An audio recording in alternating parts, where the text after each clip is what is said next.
Welcome to Baz Travels. Loading destination. Simulation starting in 3, 2, 1.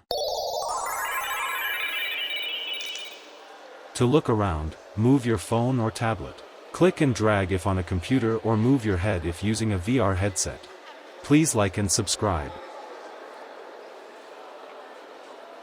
Stepping out of the bright Washington sun and into the cool, shady interior of the Lincoln Memorial, the atmosphere changes instantly. The air feels heavier, the sound of the city fade, and you're confronted with one of the most powerful works of art in the world. Dominating the central chamber is the seated figure of Abraham Lincoln. Designed by Daniel Chester French and carved by the Piccirilli Brothers, the statue stands 19 feet tall. If Lincoln were to stand up, he would be nearly 28 feet tall. This scale is intentional.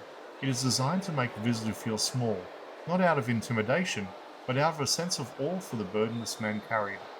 As you look at the statue, pay close attention to the details of his expression and his posture. French spent years studying Lincoln's life mask and photographs to capture the duality of his character. His face is a roadmap of the Civil War, lined with exhaustion, yet settled with immovable resolve. His hands resting on the arms of the royal-style throne, telling a story of its own. One hand is clenched, representing his determination to preserve the Union at any cost, while the other is relaxed and open, symbolizing his desire for reconciliation and malice towards none. It is a portrait of leadership balanced between the necessity of war and the hope for peace. To the left and right of the central statue, the walls are inscribed with two speeches that defined Lincoln's presidency. On the south wall, you find the Gettysburg Address. These 272 words redefine the American Civil War, not just as a struggle for territory, but as a new birth for freedom. On the north wall is his second inaugural address, delivered just weeks before his assassination. It is a haunting theological meditation on the tragedy of war and a call for national healing. Seeing these words carved into the massive Indiana limestone box gives them a sense of permanence that no textbook can replicate.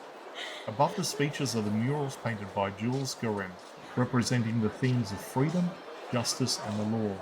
They provide a soft, colourful counterpoint to the stark white marble of the statue.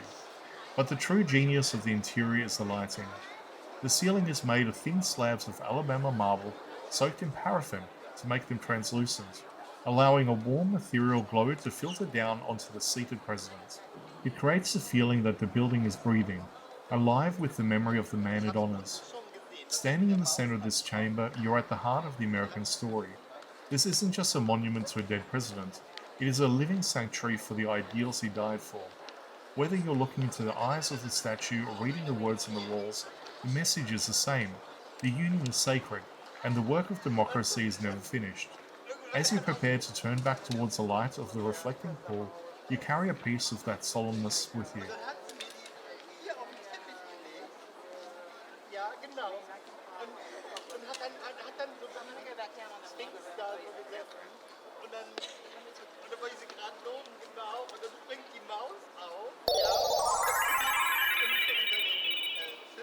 Simulation terminated. Please comment, like and subscribe.